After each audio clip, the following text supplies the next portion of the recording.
Kami juga pernah touring dari Bandung ke Bali, di Flores, dari ujung ke ujung, di Sumba, di beberapa pulau lah. Berdasarkan kalau saya seneng ngegoes, goes aja gitu. Kalau yang kerja, kerja aja optimal gitu. Tentu ada inovasi yang harus. Dan pikiran kita selalu positive thinking gitu ya. Iya, iya. Kayaknya sampai usia seperti ini, tapi semangatnya masih tinggi, apa yang rumusnya apa? Gitu ya. Sehingga kita beraktivitas bisa kapan saja, di mana saja, di usia berapa. Nah, kalau niat dan tujuannya sudah bagus dan direncanakan, insya Allah tidak ada halangan. Akhirnya Gunung Selawat kan tinggi. Sabang itu nanjak mundur. Tidak terprediksi sebelumnya ya. Iya.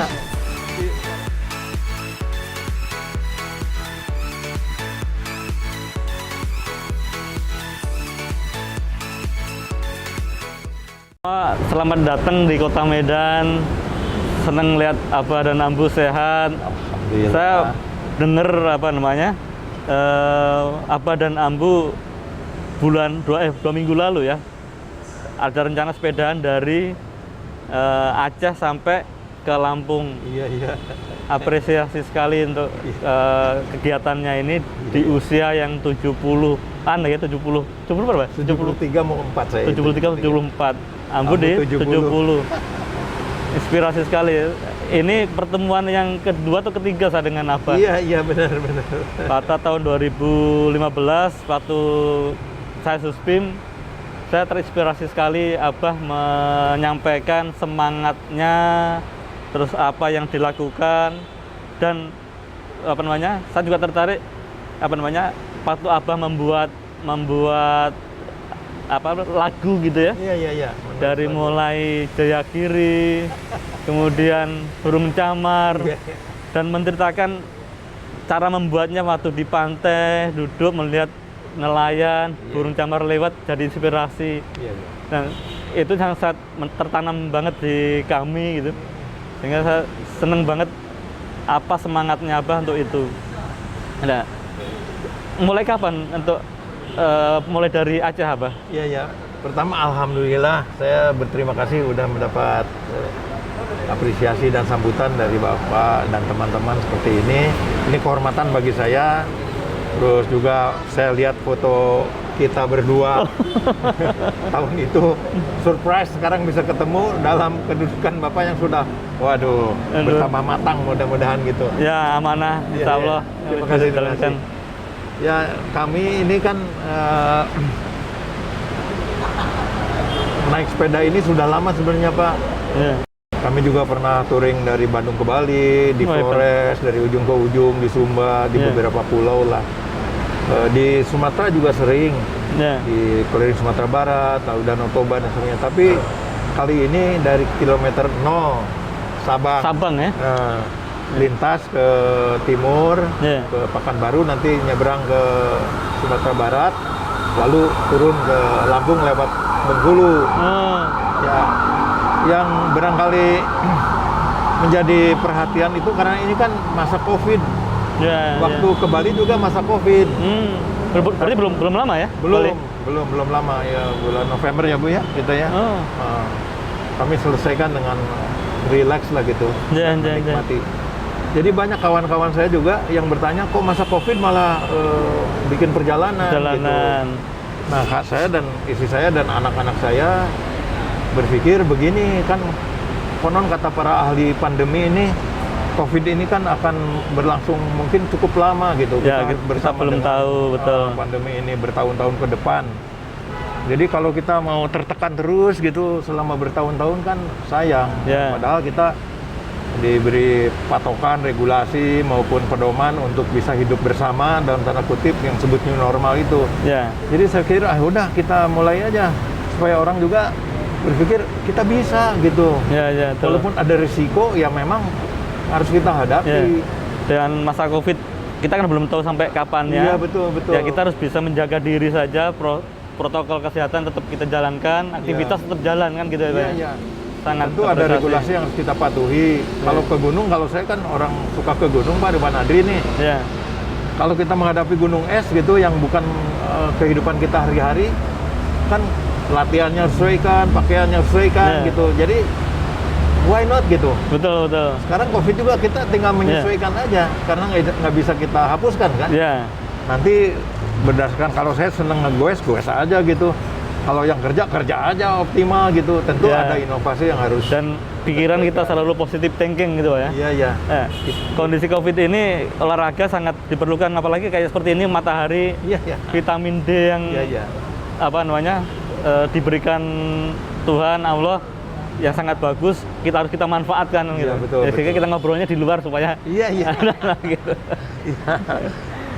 Ya, saya pengen tahu Abah untuk kiat-kiatnya Abah di semangatnya yang sangat luar biasa. Terus terang saya sangat apresiasi, pengen dapat masukan dari Abah, khususnya untuk nanti generasi kami, generasi muda dan sebagainya, sampai usia seperti ini tapi semangatnya masih tinggi. Apa yang rumusnya Abah? Iya, sebetulnya menarik karena COVID kita bisa bicara soal semangat ini mungkin dengan lebih tajam.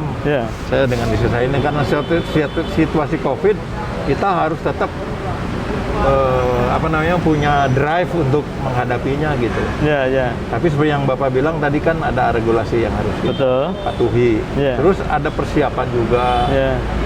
Pelatihannya harus sesuai dengan situasi yang akan kita hadapi barangkali. Yang penting ya hidup kan harus kita berjalan terus gitu. Dan harus kita syukuri dengan sungguh-sungguh gitu, bukan. Dan semangat berdua yang sangat luar biasa. Kebersamaannya saya apresiasi Abah dan Abun. Karena apa namanya, kadang-kadang kesibukan masing-masing gitu ya, masing-masing. Ada yang hobinya sepedahan, ada yang hobinya di rumah saja masak gitu. Dan ini bisa bersatu. Hebat untuk jadi semangat. Karena udah pensiun juga. Sebelum pensiun kita memang sudah bersepeda bersama. Tapi setelah pensiun waktu tahun 60, umur 60 ya Bu ya, 65 pensiunnya ya. Sebelum 65 kami udah bersepeda. Tapi setelah pensiun kami lebih banyak waktu gitu. Jadi ya saya berlatih keras untuk perjalanan ini. Berlatihnya juga siang-siang seperti ini.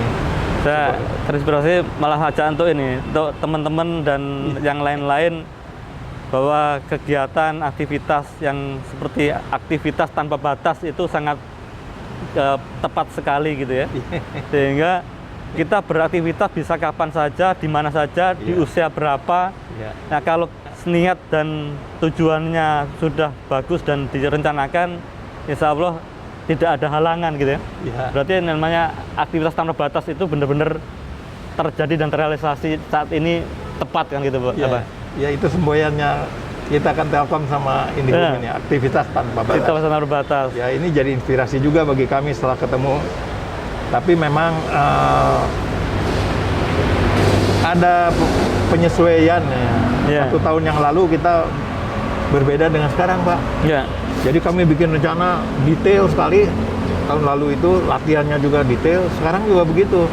Tapi di lapangan ternyata karena usia juga bertambah, ternyata berbeda ya? Kita tadinya 1 hari harus selesai 100 km gitu, karena panas, akhirnya usia kita bertambah, terpaksa di review kembali. Nah, rencana kami sejak Medan ke sana agak berubah lah. Nah, perubahan di tengah perjalanan mempraktekkan rencana itu memang dinamikanya. Betul. Kita juga harus siap untuk perubahan itu situasi. Ini menginspirasi sekali. Dimanapun kegiatan perencanaan itu belum tentu sempurna kan gitu. Di dalam perjalanan pasti ada perubahan-perubahan ataupun hasil yang dilakukan sehingga menjadi perubahan plan berikutnya. Nah, saya mau nanya, selama Aceh dari Sabang sampai Medan apa yang dirasakan sehingga tadi apa cerita akan merubah pola? Bu, apa aja dulu? Pertama, panasnya kan ini daerah sekarang bulan lagi panas-panasnya. Jadi biasanya 100 km kami tahan sampai sore gitu. Sekarang tengah hari udah kelelahan. Nah, hari pertama kami paksakan sehingga terlalu malam untuk sampai ke tempat yang kami rencanakan. Itu berbahaya katanya ke daerah sini. Betul. Itu panas. Kemudian juga ternyata tirennya Gunung Selawar kan tinggi. Sabang itu nanjak mundur. Tidak terprediksi sebelumnya ya? Iya. Walaupun udah baca gitu peta, tapi prakteknya ya nomor 1 nanjaknya didorong aja, kita dorong. Memang itu sudah termasuk dalam rancangan. Kalau nggak kuat dorong aja gitu. Ya. Dan semua pasti ada ukuran masing-masing apa ya. Ya. Tadi saya cerita ke Abun bahwa masing-masing kan ada alarmnya, Bun ya. Alarm diri. Sehingga kalau kita sudah merasa itu batas yang diberikan, kita harus evaluasi kan gitu. Yang misalnya tanjakan nggak kuat, turun jalan. Nah itu juga di masyarakat juga sama, untuk di kami pun di kerjaan juga sama. Suatu saat pasti juga ada batas-batasan yang membuat kita harus melakukan perubahan. Iya betul. Nah perubahan, nah, sehingga perubahan ini kalau di kami adalah inovasi. Ya. Inovasi yang harus dilakukan untuk menyesuaikan hasil yang sudah dilakukan, pasti ada evaluasi dan akan ada perubahan-perubahan itu. Iya. Itu yang harus dilakukan. Ya, memang standar. Kalau kami kan istri saya ini dokter nih, jadi kami dokter pakai alat kami. Ada detak jantung optimal yang harus. Dokter apa, Bun? Dokter apa? Dokter umum ya? Iya. Ya tadi saya cerita mertua saya tadi dokter, semangatnya sama berarti ini. Tahu tentang kesehatan. Iya. Jadi detak jantung ya yang jadi ukuran kami itu. Anak kami memang diberikan Peralatan ini diberi oleh anak. Ya. jadi sama. Apa mau nanya lagi, Pak? Dari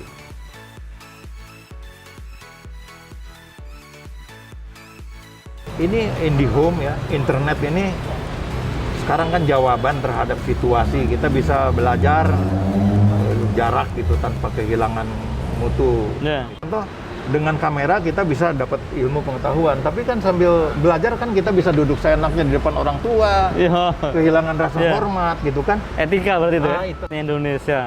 Nah, saya bilang internet Indonesia ini bahwa saat ini internet menjadi suatu kebutuhan, bahkan menjadi kebutuhan pokok ya, ya Bun ya. Betul.